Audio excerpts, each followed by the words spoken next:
has spread, and when your neighbour is probably a zombie. With plenty of violence, it's David Cronenberg's Rabid. First, Mark Kermode has his say.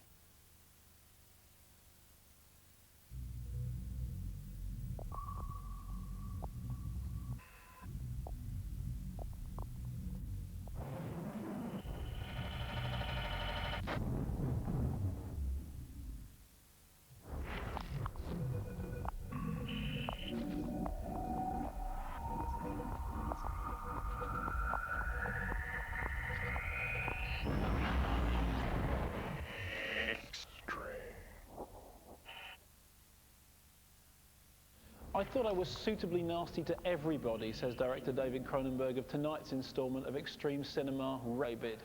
Male, female, homosexual, child, everybody gets it.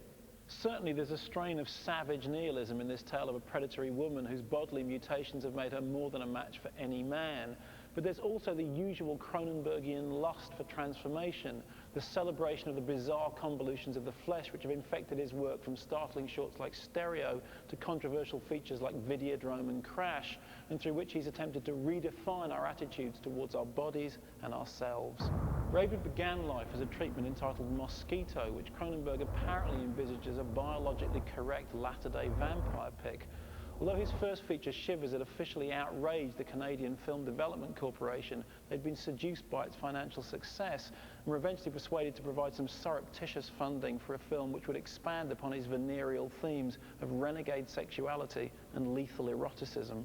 Ironically, the biggest obstacle to what eventually became Rabid was Cronenberg himself, who allegedly had an attack of the jitters and told Cinepix's John Dunning that it was plainly stupid to proceed with a movie about a woman who grows a cock thing in her armpit and then sucks people's blood through it.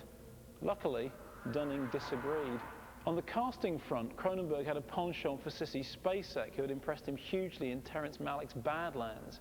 But executive producer Ivan Reitman, later the man behind Ghostbusters, argued that a low-budget exploitation pick needed a star whose name could ensnare international distributors, and so suggested hardcore legend Marilyn Chambers. Although famous for porno hits like Behind the Green Door, Reitman had heard that Chambers was keen to do a straight movie, and even though Rabid was a fairly twisted affair, it did offer her an opportunity to impress both filmmakers and critics with her engaging and surprisingly accomplished central performance. Something of a shame then that after Rabid, Chambers went straight back to porno and never really pursued the mainstream career which seemed briefly to be within her grasp. As for Rabid, it remains one of the key texts of Cronenberg's early period, crystallizing and clarifying many of the body horror themes that had emerged in Shivers and reaching a wide international audience despite some fairly ruthless editing which removed the few rational explanations of the plot's nightmarish trajectory. Costing around $500,000 to make, it took over $7 million on its initial release in '77, making Cronenberg the most bankable director in Canada and confirming his reputation as one of cinema's most exotically extreme talents.